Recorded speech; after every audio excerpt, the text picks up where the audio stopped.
আসসালামু আলাইকুম। প্রিয় সংগ্রামী সহযোদ্ধারা, আজকে আমরা এখানে উপস্থিত হয়েছি আমাদের জুলাইয়ের অন্যতম ফুল শরীফ ওসমান হাদির উপর ঢাকা সংসদে আসার আগে নির্বাচন বিতরণকালে সে রিকশায় যাইতেছিল, তখন একদল সন্ত্রাসী তার উপর মাথাতে গুলি করেছে। আমরা তীব্র নিন্দা জানাই। আমরা শরীফ ওসমান হাদি ভাইয়ের জন্য আরোগ্য মুক্তি কামনা করছি।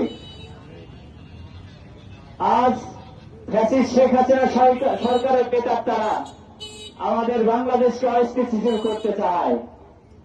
দীর্ঘ 17 বছর রক্তে পিপাসতার মেটাই নাই, এখনো দিল্লি বসে বাংলাদেশকে অস্থিতিশীল করতে চায়। ছাত্র জনতার গণঅভ্যুত্থানের মধ্য দিয়ে অন্তর্বর্তীকালীন সরকার গঠিত হয়েছিল। সেই অন্তর্বর্তীকালীন সরকার যখন নির্বাচনের মাধ্যমে এটা নির্বাচিত সরকারের হাতে ক্ষমতা হস্তান্তর করার উদ্যোগ নিয়েছে, গতকালই তফসিল হয়েছে, আমরা সংবাদপত্রের মাধ্যমে জেনেছি তারা নির্বাচন বানচাল করার জন্য ভারত থেকে সন্ত্রাসী বাহিনী পাঠিয়েছে এবং বাংলাদেশে আওয়ামী সন্ত্রাসী বাহিনীকে লেলিয়ে দিয়েছে। তারা বিভিন্ন মাধ্যমে বিভিন্ন পথের মধ্যে তারা গুলি করে মানুষ হত্যা করে নির্বাচন বন্ধ করতে চায়। আমরা ফ্যাসিস্ট শেখ হাসিনা সরকার এবং প্রেতাত্মা আওয়ামী লীগ ও সন্ত্রাসী আওয়ামী লীগ সন্ত্রাসী ছাত্রলীগকে বলতে চাই, তোমরা এই বাংলাদেশ থেকে বিদায় হয়েছ, এই বাংলাদেশে আর মাথা উঁচু করে দাঁড়াইতে পারবা না।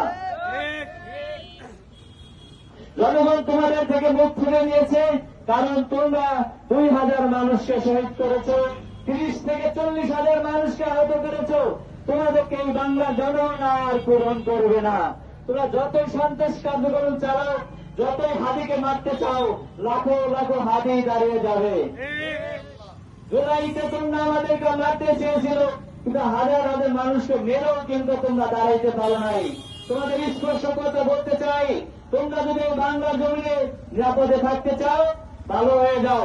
তোমরা যদি বাংলাদেশ অস্থিতিশীল করতে চাও, তোমাদেরকে কিন্তু বাংলাদেশের মানুষ সামনে সুযোগ পাইলে আবার যদি বিপ্লব আমাদের করতে হয়, আমরা আবারও বিপ্লব করব।